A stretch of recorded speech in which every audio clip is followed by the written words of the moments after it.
ำไปทั้งหมดเลยว่าจีไปข้าไปนอนฟังข้างหน้าเลยพอจะพ่อโอ้ยยังไปไม่เลยเลยสิโลโอ้น่าเปล่าเออ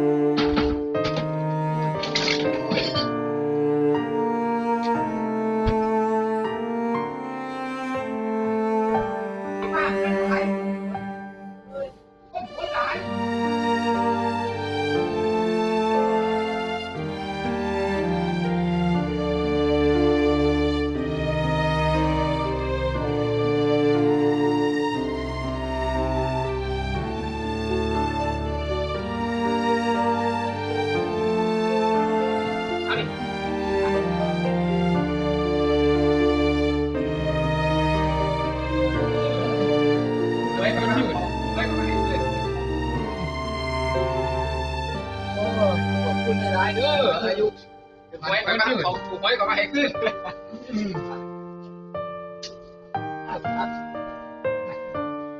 ไม่ได้ไม่ถือครับนึกว่าจะหอดผมโคตรหลานจะไปซื้อเราดิทั้งหนาอย่าไปซื้อเราดิกินบ่ดิกินบ่